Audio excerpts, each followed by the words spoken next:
বিজয়ের পরে ছবিতে একসাথে জুটি বেঁধে কাজ করার সুবাদে স্বস্তিকা এবং মীরের রসায়ন নিয়ে চর্চা শুরু হয় জোর কদমে। যদিও এই সম্পর্কের গুঞ্জন আরো অনেক আগে থেকেই চলছে।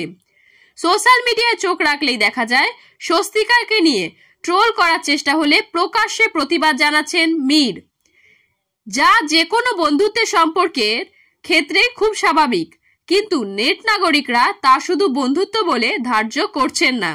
শুধু সোশ্যাল মিডিয়া নয়, মীর আফসার আলী আর স্বস্তিকা মুখোপাধ্যায়ের সম্পর্ক নিয়ে চর্চা টলিপাড়ার অন্দরেও। একে অপরকে ভালো বন্ধু স্বীকৃতি দিয়েছেন তারা। আর প্রেমের ব্যাপারে মত এইসব মিডিয়ার রটনা। সম্প্রতি এক সাক্ষাৎকারে স্বস্তিকার সঙ্গে সম্পর্ক খোলসা করতে দেখা গেল মীরকে। মীর তার সাক্ষাৎকারে আনন্দবাজারকে জানান, তার আর স্বস্তিকার প্রেম নিয়ে গুঞ্জন বাজে জায়গা থেকে করা হয়েছে। এই বন্ধুত্বটা অনেক বছর ধরে, যাই হয়ে যাক আমরা বন্ধু থাকবো, আমরা এক ইন্ডাস্ট্রির, যাই হোক দেখা তো হবেই। এই স্বাভাবিক সম্পর্ক নিয়ে লোকজনের হঠাৎ মাথা ব্যথা হয়ে গেল। আমরা এটা নিয়ে আর কথা বলিনি, কারণ আমার একটা পরিবার আছে, ওর একটা পরিবার আছে। বোঝার মতো মানসিকতা আজকের দিনে কারণ নেই। লোকজন অন্য মানুষের সম্পর্ক যতটা চাটনির মতো ব্যবহার করা যায় তারা সেটাই করে।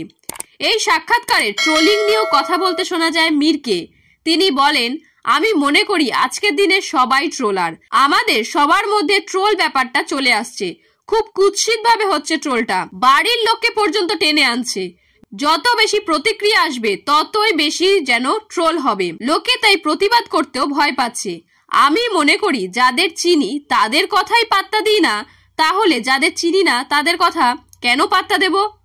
রেডিও ছেড়েছেন বছর খানেক হয়ে গিয়েছে। মীরের ধ্যান জ্ঞান এখন গল্প মীরের ঠেক।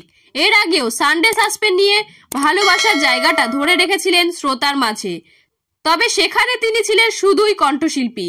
আর এখন গল্প মীরের ঠেকের পরিচালনা থেকে শিল্পী নির্বাচন সব দায়িত্বই তার কাঁধে, সঙ্গে তার গল্প পাঠ তো রয়েছেই।